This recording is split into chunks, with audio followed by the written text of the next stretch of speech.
President Truman তার স্মৃতিচারণে বলেছেন, একটা বাড়িও নজর পড়ল না যেটা অনাহত, সবকটি ক্ষতিগ্রস্ত, হয় ধ্বংসস্তূপ, না হলে হাড় পাঁজরা বার করে দাঁড়িয়ে আছে প্রেতের মতো।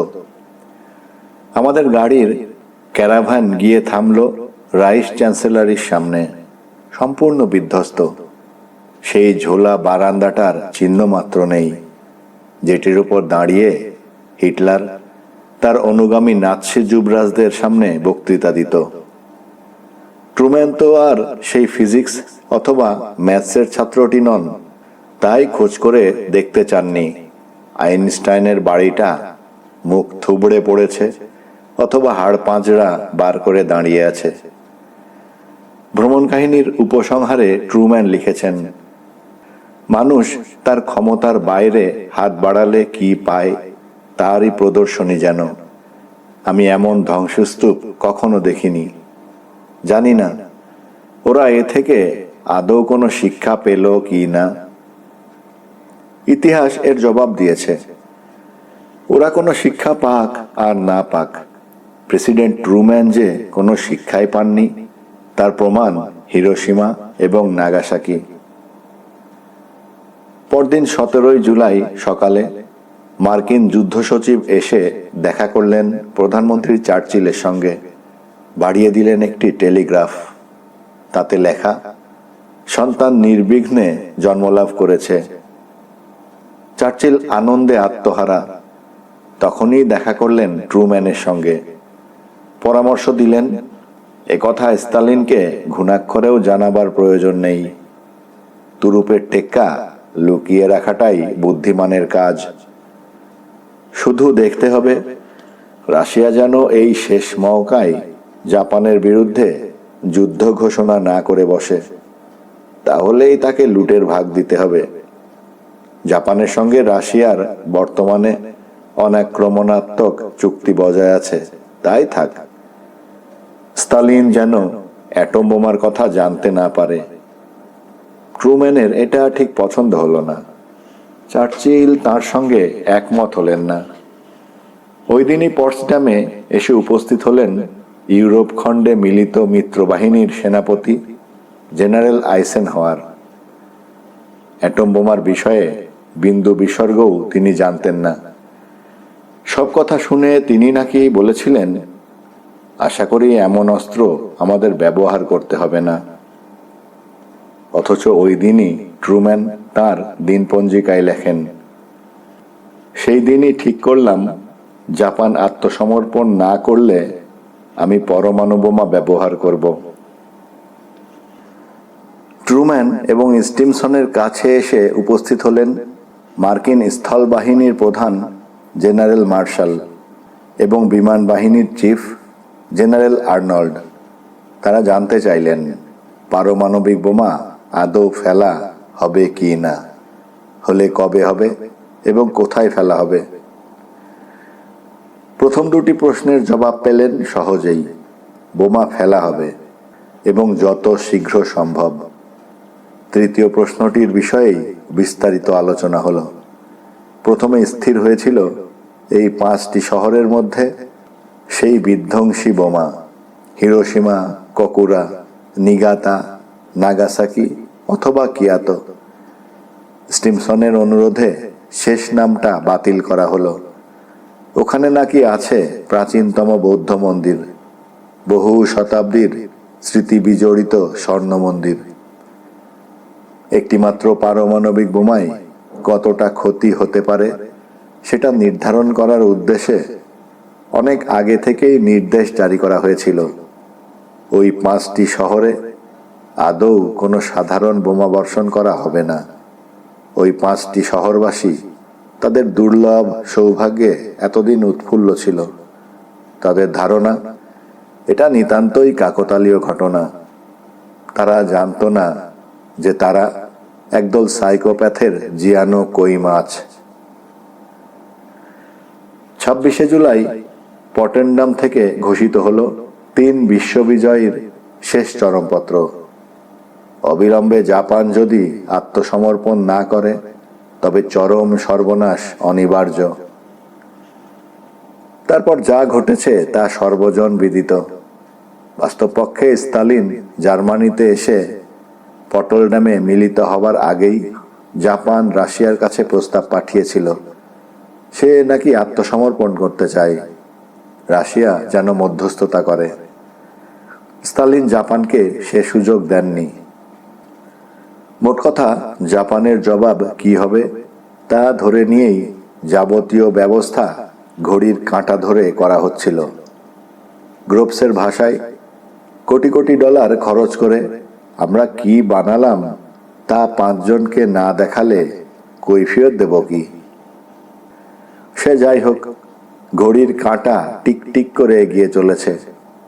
জাপান জানে না, পৃথিবী জানে না সে কথা।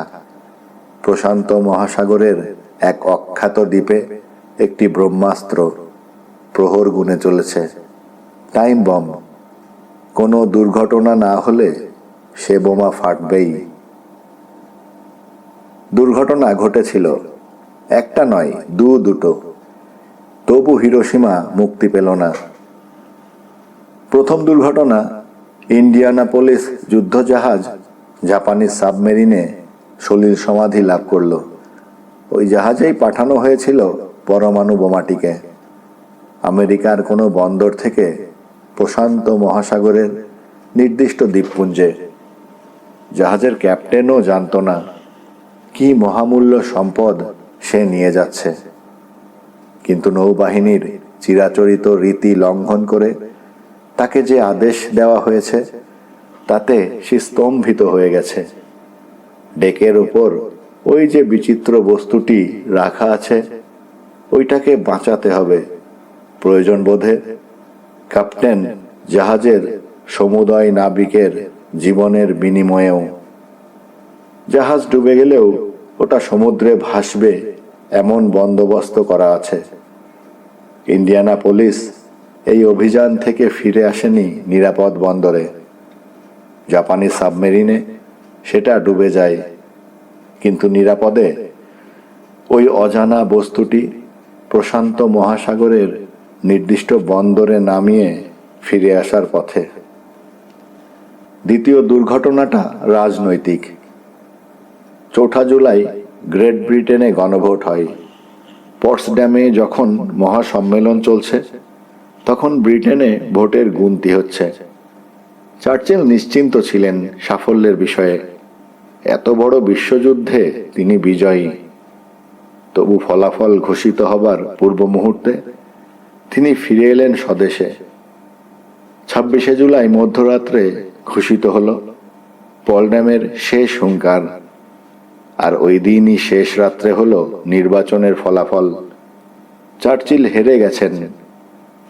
বিকাল 4টার সময় চার্চিল এলেন বাকিংহাম প্যালেসে পদত্যাগপত্র দাখিল করতে।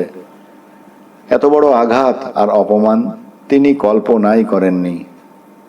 বেরিয়ে যাওয়ার মুখে সাংবাদিকদের শুধু বলেছিলেন, আমি দুঃখিত, যুদ্ধটা চূড়ান্তভাবে শেষ করার সুযোগ আমাকে দেশবাসী দিল না।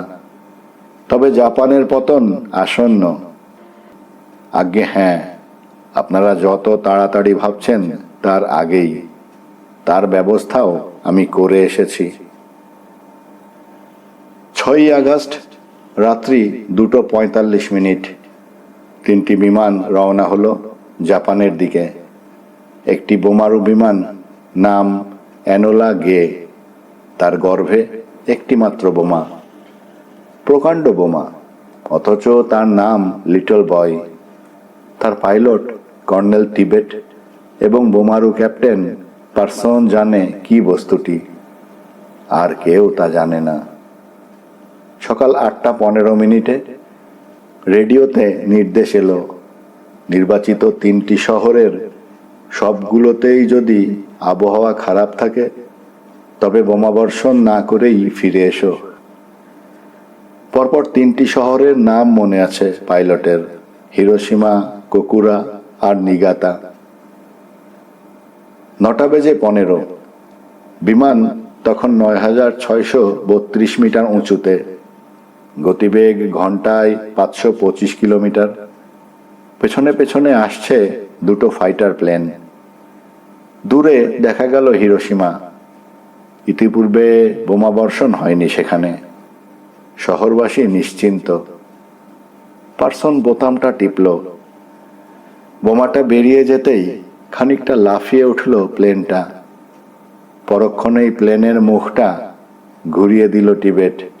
Full speed. পালাও পালাও। হঠাৎ আলো হয়ে উঠল সমস্ত জগৎ। পর মুহূর্তেই একটা ধাক্কা খেল প্লেনটা। কয়েক সেকেন্ড পরে আবার একটা ধাক্কা। প্রথমটা প্রাথমিক বিস্ফোরণের। বিস্ফোরণ হয়েছে মাটি থেকে 2000 ফুট 600 মিটার উপরে। দ্বিতীয়টা সেই বিস্ফোরণের প্রতিঘাত। পৃথিবীর বুকে আঘাত খেয়ে শব্দ তরঙ্গের প্রতিধ্বনি। প্লেনটা তখন 15 মাইল দূরে। পৃথিবীর বুক থেকে মুছে গেছে একটা জনপদ। তার নাম ছিল হিরোশিমা। পরদিন 7ই আগস্ট সকাল 9টার সময় টোকিও শহর প্রান্তে একটি বাড়ির সামনে এসে দাঁড়ালো একটি মিলিটারি জিপ। একজন মিলিটারি অফিসার এসে কড়া নাড়লেন দরজায়। কিমোবোনা পরা এক বৃদ্ধ বের হয়ে এলেন। কি চাই? প্রফেসর নিশিনা, এখনই আমার সঙ্গে আসতে হবে।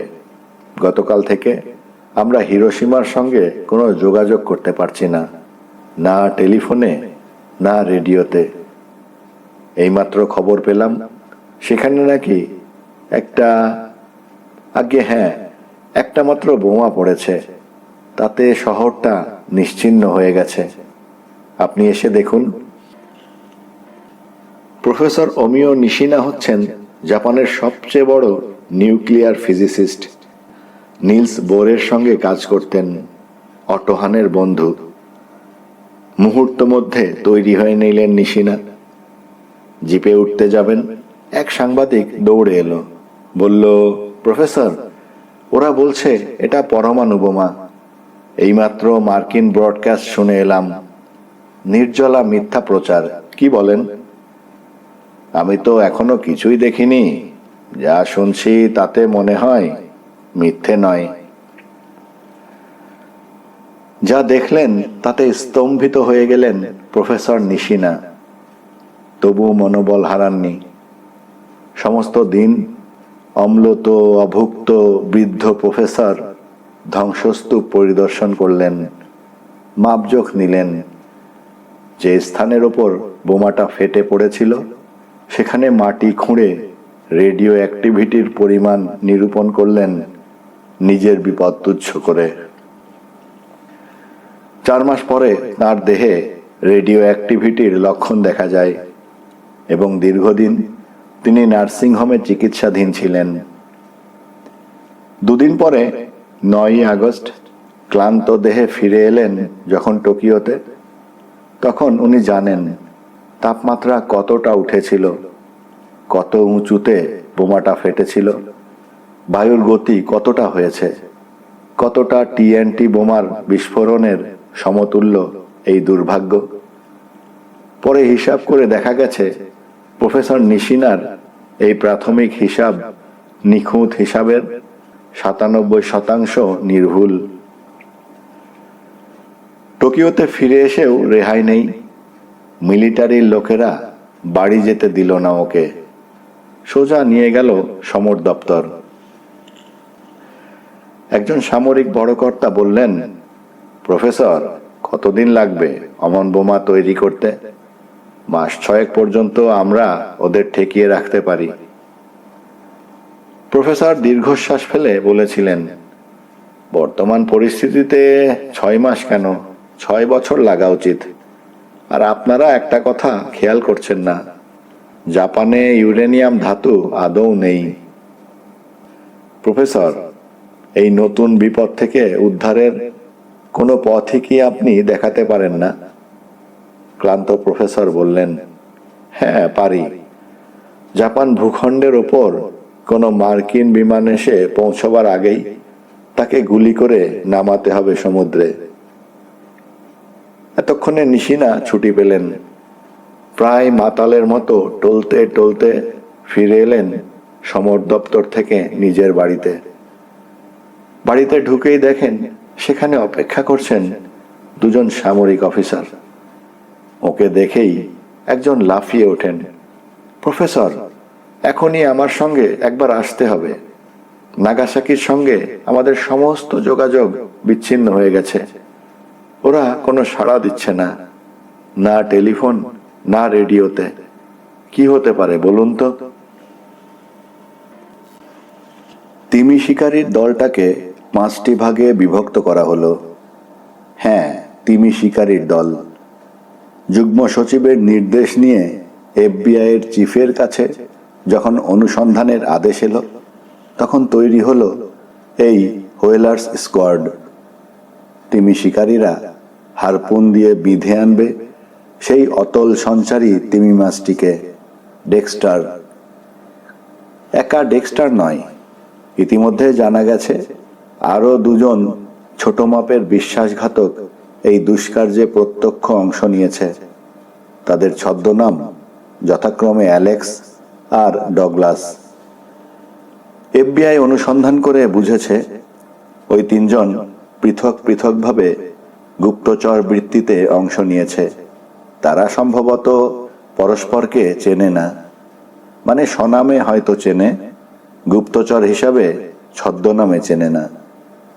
আরো জানা গেছে সর্বনাশের সিংহভাগ দাবি করতে পারে একমাত্র ডেক্সটার একাই। অ্যালেক্স এবং ডগলাস মিলিতভাবে যদি 4 আনা ক্ষতি করে থাকে, তবে ডেক্সটার একাই করেছে 12 আনা। খুব ধীরে ধীরে অগ্রসর হতে হবে। রাতারাতি রাঘব বোয়াল জালে ধরা পড়বে না। প্রথমে চিহ্নিত করতে হবে ওই 2টি চুনোপুঁটিকে, অ্যালেক্স এবং ডগলাস। তাদের স্বীকারোক্তি থেকেই হয়তো পাওয়া যাবে ডেক্সটার বধের ব্রহ্মাস্ত্র। যুদ্ধ সচিবের নির্দেশ পাওয়ার পর কর্নেল ল্যান্সডেল মূল পরিকল্পনাটা ছকে ফেলেছেন। কর্নেল প্যাশকে নিজের চেম্বারে ডেকে নিয়ে তিনি পরিকল্পনাটা বুঝিয়ে দিলেন। হোয়েলার্স স্কোয়াডে থাকবে 5টি ইউনিট, 5টি বিভাগের 5 জন দলপতি থাকবেন। বিভাগের নামগুলি মূলত দেশ অনুসারে।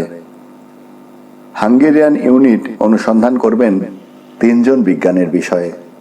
তারা হলেন ফন নয়ম্যান, জিলার্ড এবং টেলর। এর মধ্যে মূল লক্ষ্য হলেন জিলার্ড। তিনি বরাবর অ্যাটম বোমা নিক্ষেপের বিরুদ্ধে কাজ করে গিয়েছেন। গোপনীয়তার নির্দেশ অমান্য করে লস অ্যালমাসের বৈজ্ঞানিকদের ভেতর প্রচার পুস্তিকা বন্টন করেছেন। বোমা বিরোধী ফ্রন্ট গঠনে মুখ্য ভূমিকা নিয়েছিলেন।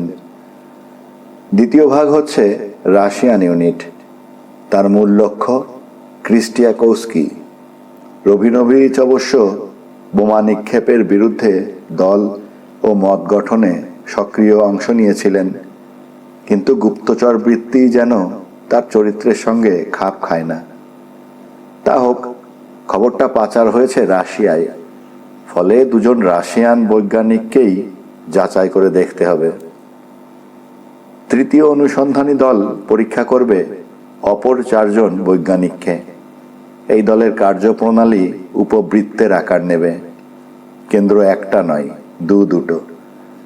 উপবৃত্তের এক কেন্দ্রে ডি ফাইনম্যান, সেই আপাত ছেলে মানুষ দুর্ধর্ষ প্রতিভাবান ব্যক্তিটি, এবং দ্বিতীয় কেন্দ্র অটো কার্ল। চতুর্থ দল যাচাই করবে ভিক্টর ওয়াইসকফ আর এনরিকো ফেরমিকে। প্রফেসর নিলস বোরকে তালিকা থেকে বাদ দেওয়া হয়েছে। তার মতো অন্যমনস্ক মানুষের পক্ষে কোনো ষড়যন্ত্রে অংশ নেওয়া একেবারেই অসম্ভব। পঞ্চম দলের লক্ষ্য একমাত্র একজন বৈজ্ঞানিক, রবার্ট জে ওপেনহাইমার। কর্নেল ল্যান্সডেলের বিশ্বাস ডেক্সটার একা নয়, অ্যালেক্স এবং ডাসকেও এই 5টি দলের অন্তর্ভুক্ত। এই 12 জনের সন্ধানকালেই হয়তো খুঁজে পাওয়া যাবে, হয়তো উপগ্রহ হিসেবে। কর্নেল পাশকে তিনি বললেন, 5টি ইউনিটের জন্য 5 জন দলপতিকে এখনই নির্বাচিত করতে হবে এবং তুমি থাকবে এই 5 জনের শীর্ষস্থানে যোগাযোগ রক্ষাকারী হিসেবে। কর্নেল প্যাশ জবাবে সবিনয়ে বললেন, স্যার, আপনি যদি অনুমতি করেন তবে আমি একটি বিকল্প প্রস্তাব রাখতে চাই। বলো। আপনি নিজেই এই 5টি দলের শীর্ষস্থানে অধিষ্ঠিত হয়ে হোয়েলার্স স্কোয়াড পরিচালনা করুন। আমি ওই 5টি দলের একটি বিশেষ দলের দলপতি হতে চাই। কেন? কোন দলের? 5ম দলের। আমি ওই ডক্টর ওপেনহাইমারের কেসটার তদন্তভার নিতে চাই। কর্নেল ল্যান্সডেল নীরবে কিছুক্ষণ ধূমপান করেন, তারপর বলেন, ওকে, তাই হোক। এবার বাকি 4টি দলপতি কাকে কাকে করতে চাও বলো। আমার মনে হয় 3য় দলটিকেও আপনি দুভাগ করুন। তার কারণ প্রফেসর অটো কার্ল শীঘ্রই ইংল্যান্ডে ফিরে যাচ্ছেন, অথচ প্রফেসর ফাইনম্যান কলম্বিয়া বিশ্ববিদ্যালয়ে চাকরি নিয়েছেন, একজন গোয়েন্দার পক্ষে পৃথিবীর 2 প্রান্তে। কারেক্ট। তাহলে আমাদের 5 জন লোকের প্রয়োজন। প্রফেসর ফাইনম্যানের পেছনে লেগে থাকবে ম্যাককিলভি, যে ছিল লস অ্যালান্সে আমাদের সিকিউরিটি অফিসার। ম্যাককিলভি আমাকে জানিয়েছে যে ইতিমধ্যেই প্রফেসর ফাইনম্যানের বিরুদ্ধে কিছু গোপন তথ্য সংগ্রহ করেছে। ব্যাপারটা কি তা সে বলেনি।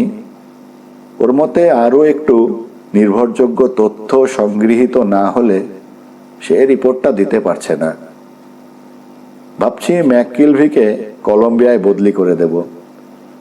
দ্বিতীয়ত, প্রফেসর অটো কার্লের বিরুদ্ধে নিযুক্ত করতে চাই উইলিয়াম জেমস স্কারডনকে। চোখরা আমেরিকান নয়, ব্রিটিশ। বর্তমানে স্কটল্যান্ড ইয়ার্ডে নিযুক্ত আছে। আমার সঙ্গে দীর্ঘদিনের আলাপ। আপনি অনুরোধ জানালে স্কটল্যান্ড ইয়ার্ড স্কারডনকেও হারওয়েলে বদলি করবে। হারওয়েল কোথায়? সেখানে কেন? হারওয়েল অক্সফোর্ডের কাছাকাছি একটা আধা শহর। সেখানে একটা নিউক্লিয়ার ল্যাবরেটরি তৈরি হচ্ছে। পারমাণবিক শক্তিকে যুদ্ধোত্তরকালে মানব কল্যাণে লাগানো যায় কি না গ্রেট ব্রিটেন তাই দেখতে চাই হারওয়েলে। প্রফেসর অটো কার্ল সেই প্রকল্পে একটা চাকরি নিয়ে যাচ্ছেন স্যার জন ক্রফটের অধীনে। ক্লাউস ফুক্সও যাচ্ছেন সেখানে। 2 সপ্তাহের মধ্যেই কর্নেল প্যাশ এসে রিপোর্ট করল কর্নেল ল্যান্সডেলের কাছে, স্যার, জাল ক্রমশ ছোট হয়ে আসছে। আপনার নির্দেশ অনুযায়ী 5টি টিমই কাজে লেগে গিয়েছে, কিন্তু আমার ধারণা হচ্ছে 3 জনের মধ্যেই মূল অপরাধীকে খুঁজে পাওয়া যাবে। কোন 3 জন?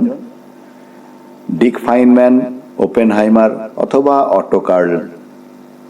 কর্নেল ল্যান্সডেল বলেন, ফাইনম্যান আর ওপেনহাইমার সম্বন্ধে সন্দেহ করার যথেষ্ট কারণ আছে। ওদের 2 জনের মধ্যে একজন যদি ডেক্সটার হন আমি বিস্মিত হব না, কিন্তু আমার 1 মাসের বেতন 1 বোতল হুইস্কির বিনিময়ে তোমার সঙ্গে বাজি রাখতে রাজি আছি। অটো কার্ল এর ভেতরে নেই। কৌতুক উপচে পড়ল প্যাশের 2 চোখে। বলল, স্যার, আপনার গোটা মাসের মাইনেটা এভাবে হাতিয়ে নিতে আমার বিবেকে বাজছে। যা হোক, এত বড় কথাটা কেন বললেন? অটো কার্লের অ্যালিবাইটা আমি যাচাই করে দেখেছি, নিখুঁত। 5ই আগস্ট প্রফেসর কার্ল সান্তা ফে থেকে প্লেনে চড়েন। 6ই সমস্তটা দিনই তিনি ছিলেন নিউ ইয়র্কে। 6 তারিখে সন্ধ্যায় তিনি স্বয়ং জেনারেল গ্রোভসের সঙ্গে কথা বলেছিলেন। So what? কি আশ্চর্য, তুমি ভুলে গেছো প্যাশ? ডেক্সটার 6ই আগস্ট রাত্রে সান্তা ফের একটা আসবার্গারে মাইক্রোফিল্মটি হস্তান্তরিত করে। যেহেতু ওই সময়ে প্রফেসর কার্ল সান্তা ফে থেকে কয়েক হাজার মাইল দূরে ওয়াশিংটনে ছিলেন, তার অকাট্য প্রমাণ রয়েছে। বাধা দিয়ে প্যাশ বলে, স্যার, ও অ্যালিবাইটা আমিও যাচাই করে দেখেছি।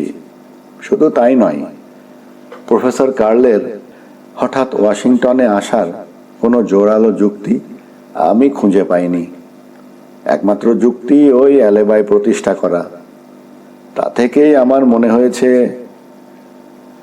কর্নেল ল্যান্সডেল বাধা দিয়ে বলেন, তুমি পাগল না আমি পাগল বুঝে উঠতে পারছি না। কার্ল কেমন করে একই সময়ে কয়েক হাজার মাইল দূরত্বে? তাহলে আমার ইনভেস্টিগেশন রিপোর্টটা বিস্তারিত শুনুন। ধুরন্ধর গোয়েন্দা কর্নেল প্যাশ, প্রতিটি পদক্ষেপ তার নিখুঁত। 6ই আগস্ট কার কার অ্যালিবাই আছে প্রথমেই সে সেটা যাচাই করে দেখে নেয়। ফাইনম্যানের নেই, ওপেনহাইমারের নেই, জিলার্ডের নেই। আছে যাদের তারা হলেন von Neumann, Max Born, Klaus Fuchs, Otto Karl প্রভৃতির। নয়ম্যান লস অ্যালামসে ছিলেন। ম্যাক্স বর্ন রুদ্ধদ্বার কক্ষে সস্ত্রীক উপস্থিত ছিলেন। ক্লাউস ফুক্স এদিন রাত্রে সবাইকে প্রচুর মদ এনে খাওয়ায়। মদের আসরে অধিকাংশই অংশগ্রহণ করেন। একমাত্র জিলার্ড ও ফাইনম্যান জাপানে বোমাবর্ষণের জন্য কোনো আনন্দ উৎসবে যোগ দিতে অস্বীকার করেন। তারা দুজনে ভোজনাগার ছেড়ে চলে যান। বাকি রাত তারা কোথায় কাটান তা কেউ নিশ্চিত করে বলতে পারে না। আর অটো কার্ল আগের দিন থেকে ওয়াশিংটনে ছিলেন।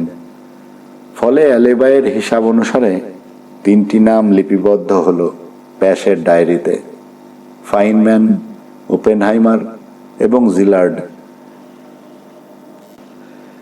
দ্বিতীয় পর্যায়ের অনুসন্ধান প্যাশ শুরু করে অন্য দিক থেকে। ফটো তোলার বাতিক কার আছে? মাইক্রোফিল্ম তৈরি করবার মতো উপযুক্ত যন্ত্র কার কাছে থাকতে পারে? অ্যালেক ধরা পড়ল 1946-এর 3রা মার্চ।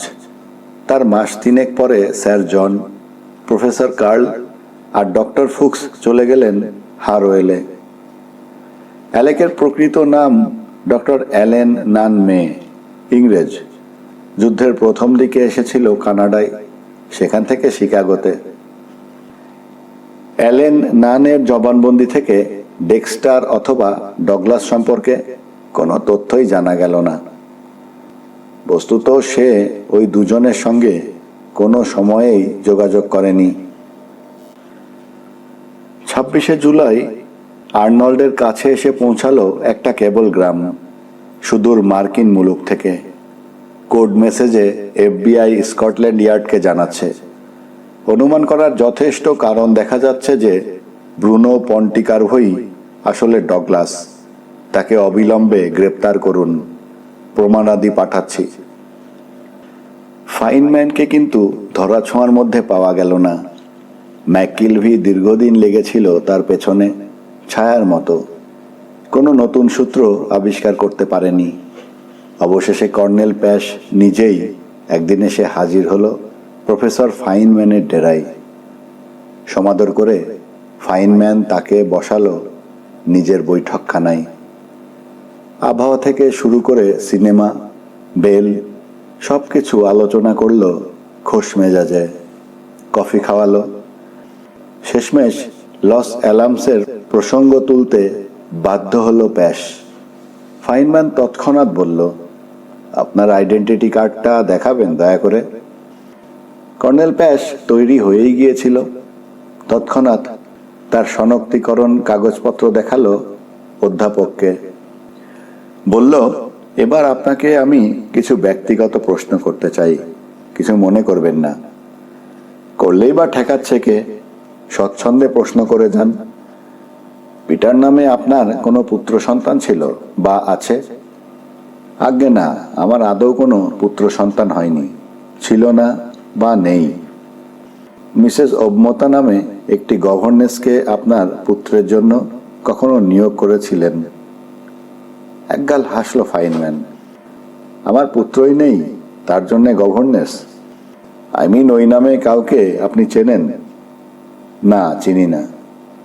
অথচ লস অ্যালামসে থাকতে একটি চিঠিতে আপনি পিটার এবং মিসেস ওবামার কথা বলেছিলেন। না। না? আমার কিন্তু একজন সাক্ষী আছে। আনন্দের কথা। সাক্ষীকে কাঠগড়ায় যখন তুলবেন তখন তাকে আমি ক্রস এক্সামিন করব। জিজ্ঞাসা করব, পিটার বানান কি? ওই বানানে সে আমার লেখা কোনো চিঠিতে এক্স্যাক্টলি ওই বানানে লেখেননি, উল্টো করে লিখেছিলেন। কর্নেল, আপনি গোয়েন্দা, আমি বিজ্ঞানী, কিন্তু আমরা আলোচনা করছি ইংরেজি ভাষা নিয়ে। কোনো ভাষাবিদকে ডাকলে হয় না? এবারও বাধা দিয়ে প্যাশ বলে, দেখুন প্রফেসর, আপনি ক্রমাগত ব্যাপারটাকে এড়িয়ে যাচ্ছেন। এটা আদৌ কোনো রসিকতা করার জায়গা নয়। আপনি কি নিজেই আমাদের সিকিউরিটি অফিসারকে বলেননি অক্ষরগুলো উল্টা পাল্টা করে লিখেছেন? বলেছিলাম, না হলে সে আমার চিঠি পাস করছিল না। অথচ অক্ষরগুলো মোটেই উল্টা পাল্টা করে সাজানো নয়, স্রেফ উল্টো করে সাজানো। কেমন? তাই নাকি? এবং পিটার একজন রাশিয়ান এজেন্ট? বলেন কি? অথচ আপনি ম্যাককিলভিকে বলেছিলেন পিটার আপনার ছেলের নাম, মিসেস ওবমতা আপনার গভর্নেসের নাম। বলেছিলাম। কেন বলেছিলেন? ওই তো বললাম, না হলে সে আমার চিঠি পাস করত না। আরো কিছু কথোপকথনের পর কর্নেল প্যাশ উঠে দাঁড়ায়, দরজার দিকে পা বাড়ায়। জাস্ট এ মিনিট কর্নেল, পেছন থেকে ফাইনম্যান ডাকে। ইয়েস? আপনার সেই মাথামোটা বন্ধু ম্যাককিলভিকে বলবেন আমার চিঠিখানা পুড়িয়ে ফেলে সে বুদ্ধিমানের মতো কাজ করেনি। একটু তদন্ত করলে সে জানতে পারত চিঠিখানা আমার ব্যক্তিগত টাইপরাইটারে টাইপ করা। কোন চিঠিখানা? আপনি জানেন না, সে জানে। যেখানায় তাকে আমি 4টে জরুরি খবর জানিয়েছিলাম। রাখলে সেখানাই আমার বিরুদ্ধে সবচেয়ে বড় এভিডেন্স হতে পারত। তাকে জিজ্ঞাসা করবেন, সব কথা এবার সে স্বীকার করবে। রবার্ট জে ওপেনহাইমারও আমাদের কাহিনীর কেন্দ্রবিন্দু থেকে ক্রমশ দূরে সরে যাচ্ছেন। আমরা ভুললেও এফবিআই তাকে ভোলেনি। ইতিমধ্যে গোয়েন্দা হাত বদলেছে। কর্নেল প্যাশ তার নথিপত্র বুঝিয়ে দিয়েছেন তার উত্তরসূরি এডগার হুভারকে। এফবিআই ওপেনহাইমারের ব্যাপারে সর্বক্ষণের জন্য একটি স্পেশাল গোয়েন্দা লাগালেন। নবনিযুক্ত এই গোয়েন্দাটি ছায়ার মতো অনুসরণ করে চলেছে ওপিকে। যুদ্ধজয়ের অব্যবহিত পরেই ওপেনহাইমার লস অ্যালামসের ডিরেক্টরের আসন থেকে পদত্যাগ করলেন। অনেকেই বিস্মিত হলো এ সিদ্ধান্তে। ওপি সংবাদপত্রের প্রতিনিধিদের বললেন, অতঃপর বৈজ্ঞানিক গবেষণাই তার জীবনের ব্রত, মারণাস্ত্র নয়। অধ্যয়ন ও অধ্যাপনে নিযুক্ত হতে চান তিনি, প্রকৃত বিজ্ঞান ভিক্ষুর মতো কথা। ইতিমধ্যে কিন্তু আমূল পরিবর্তন হয়েছে তার জীবন দর্শনে। খ্যাতির মোহ পেয়ে বসেছে তাকে। একটির পর একটি সম্মান পেয়ে যাচ্ছেন তিনি। কাগজে কাগজে ফলাও করে বার হচ্ছে তার নাম। প্রেসিডেন্ট ট্রুম্যান যুদ্ধান্তে তাকে সে বছরই দিলেন medal of merit. National baby institute তাকে সে বছর ফাদার অব দ্য ইয়ার বলে ঘোষণা করল। ওপি নিজেকে যাই ভাবুক না কেন, গোয়েন্দা হুভার তাকে বিশ্বাসঘাতক ছাড়া আর কিছু ভাবত না।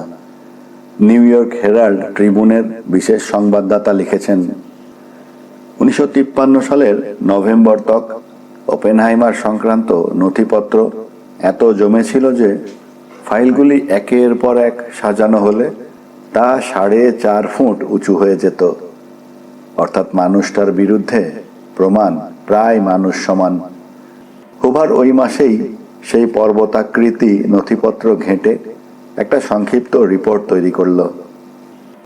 ম্যানহাটন প্রকল্পের বিভিন্ন নথিপত্র থেকে ওপি যেমন সঙ্গোপনে একটি মাত্র বোমা তৈরি করতে বসেছিলেন, ঠিক সেই ভঙ্গিতেই হুভার তৈরি করল তার একটি পরমাণু বোমা। ওপেনহাইমার তার বিন্দু বিসর্গও জানেন না। যুদ্ধকালে হিরোশিমার জিয়ানো কৈমাসগুলোও বোধ করি এত নিশ্চিন্ত ছিল না। রিপোর্টে পুঙ্খানুপুঙ্খ তথ্য সাজিয়েছেন হুভার, যুক্তি নির্ভর তথ্য। প্রথমত, ওপেনহাইমার দীর্ঘদিন ধরে কমিউনিস্টদের সঙ্গে যুক্ত ছিলেন। তাদের অনেক রুদ্ধদ্বার কক্ষের মিটিংয়ে উপস্থিত থাকতেন।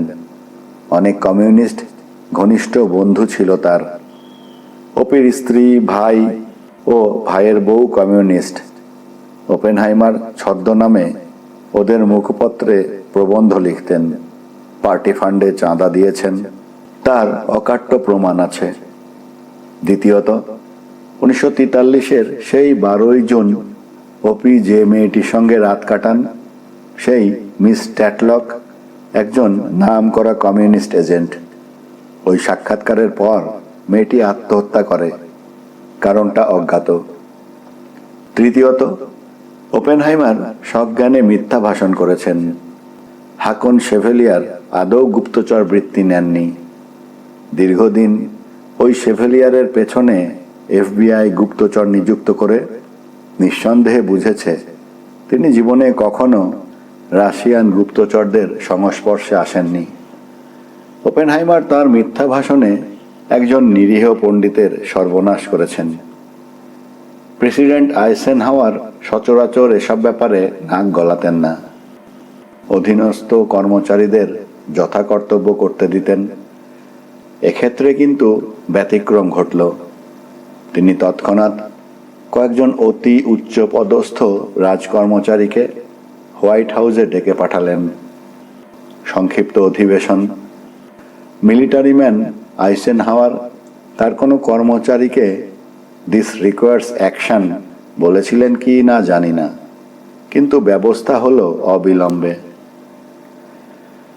ওপেনহাইমার তখন প্রিন্সটাউনে আসন্ন বড়দিনের উৎসবে ব্যস্ত। হঠাৎ একটা জরুরি টেলিগ্রাম এলো ওয়াশিংটন থেকে। অ্যাটমিক এনার্জি কমিশনের চেয়ারম্যান তাকে অবিলম্বে দেখা করতে বলেছেন। 21শে ডিসেম্বর সব কাজ ফেলে ওপি ছুটে এলেন ওয়াশিংটনে। দেখা করলেন চেয়ারম্যানের সঙ্গে। তখনই তার হাতে ধরিয়ে দেওয়া হলো চার্জশিট, দীর্ঘ অভিযোগের তালিকা। বিশ্বাসঘাতকতার অভিযোগে তিনি অভিযুক্ত। বজ্রাহত হয়ে গেলেন বিংশ শতাব্দীর প্রথমার্ধের শ্রেষ্ঠ প্রতিভা। যোজন বিস্তৃত সর্ষে ফুলের ক্ষেত নয়। তিনি দেখলেন প্রকাণ্ড একটা ধোঁয়ার বলয় পাক খেতে খেতে উপরে উঠে যাচ্ছে। একটা আগুনের বলয়, তার কিনারাগুলো সিঁদুরে লাল। অনাবিষ্কৃত একটা নগ্ন সত্য উদ্ঘাটিত হলো চোখের সামনে। ঘনিয়ে এলো মহামৃত্যু। অস্বাভাবিক একটা নীরবতা। পুরো 1.5 মিনিট ওপেনহাইমার কথা বলেননি। শুরু হলো ওপেনহাইমারের ঐতিহাসিক বিচার, বিশ্বাসঘাতকতার অভিযোগে। সেটা কিন্তু 1954 এপ্রিল মাসে। বস্তুত বিশ্বাসঘাতক ডেক্সটার ধরা পড়ার 4 বছর পরে। আমাদের মূল কাহিনীর এখতিয়ারের বাইরে। আজ্ঞে না, ওপেনহাইমার ডেক্সটার নন। মধ্যরাত্রে একদিন উন্মাদের মতো এসে ফুক্স হাজির হলো জেমস আর্নল্ডের অ্যাপার্টমেন্টে। দরজা খুলে ওকে দেখতে পেয়ে বিন্দুমাত্র বিস্মিত হলো না আর্নল্ড। বলল, আসুন, আপনার জন্যই জেগে বসেছিলাম। আমি জানতাম আপনি আসবেন। আপনি জানতেন আমি আজ রাত্রে আসব? আজ রাত্রেই আসবেন তা জানতাম না, কিন্তু শেষ পর্যন্ত যে আসবেন তা জানতাম না। এতদিনে মনস্থির করেছেন? বলবেন সব কথা খুলে? বলবো এখনই। বলুন তবে। কাগজ কলম টেনে নেয় আর্নল্ড। না, আপনাকে বলবো না, বলবো রোনাটাকে। রোনাটাকে? বিহ্বল হয়ে পড়ে আর্নল্ড। হ্যাঁ, একটা টেপ রেকর্ডার বসিয়ে দিন ওই টেবিলটাই, অনেকগুলো বিল রেখে যান। আর হ্যাঁ, 1 বোতল হুইস্কি, ফর হেভেন্স সেক। আমাকে কোনোভাবে ডিস্টার্ব করবেন না, বাড়ি ছেড়ে চলে যান। ঘন্টা 2-3 পরে এসে টেপটা বাজিয়ে শুনবেন। As you please sir. Arnold তৎক্ষণাৎ যন্ত্রটা বসিয়ে দেয় ওর সামনে।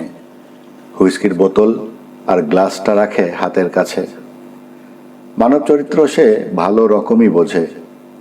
আন্দাজ করে এখন এই অর্ধোন্মাদ অবস্থায় ফুক্স যদি স্বেচ্ছায় সব কথা স্বীকার করে তবেই রহস্যটা পরিষ্কার হবে। রাত পোহালে হয়তো তার মতও পাল্টে যাবে, তখন আর কিছুতেই নাগাল পাওয়া যাবে না তার। নির্জন ঘরে তার প্রথম প্রেমের মুখোমুখি বসল ডক্টর ক্লাউস ফুক্স। মাইকটাকে চুম্বন করল, তারপর ফিসফিস করে ডাকল, রোনাটা, রোনাটা। আমাদের বংশে কিছু পাগল আছে, জানলে রোনাটা? আমার বাবা হচ্ছেন 1 নম্বর পাগল। তাকে তো তুমি ভালো করেই চেনো। তার ধারণা তিনি হচ্ছেন অ্যাটলাস। জগদ্দল এক পৃথিবীর ভার বহন করতেই তিনি এসেছেন এ দুনিয়ায়। এছাড়া আমার ছোট বোন এবং মাও পাগল হয়েছিল। আমি কিন্তু তা বলে পাগল নই। এ আমার আদৌ পাগলামি নয়। ধীর স্থির মস্তিষ্কে সব কথা তোমাকে জানাতে এসেছি। আমি এটুকু বুঝি, তুমি একা নও, ওরাও এটা জানবে। তা জানুক। আজ গোটা পৃথিবীটাকে ডেকে এ কথা শোনাতে চাই। আমার কথা, তোমার কথা। ভেবে দেখলাম এছাড়া পথ নেই। তোমার ড্যাডিকে না হলে ওরা মুক্তি দেবে না। এখনই তো প্রায় অন্তরীণ হয়ে আছেন। 2 দিন পরে ওকে জেলে পুরবে। ওদের যে ধারণা হয়েছে তিনি সেই 20 শতাব্দীর সবচেয়ে ঘৃণিত বিশ্বাসঘাতক ডেক্সটার। কথাটা সত্য নয়। বিশ্বাস করো রোনাটা, কথাটা সত্য নয়। ওরা ভুল বোঝে বুঝুক, কিন্তু তুমি কেমন করে বিশ্বাস করলে তোমার ড্যাডি এত বড় পাপ কাজটা করবেন? কি বললে? তাহলে কে সেই ডেক্সটার? আমি চিনি কি না? হ্যাঁ, আমি চিনি। না, রিচার্ড ফাইনম্যান নন, রবার্ট ওপেনহাইমার নন, প্রফেসর অটো কার্লো নন। ডেক্সটার হচ্ছে সেই হতভাগ্য যার বাহুবন্ধনে তুমি ধরা দিয়েছিলে, doctor Emil Julius Claude Fuchs. Please Renata, ওভাবে ঘৃণায় মুখ ঘুরিয়ে নিও না। আমার কথাটা শেষ পর্যন্ত শোনো।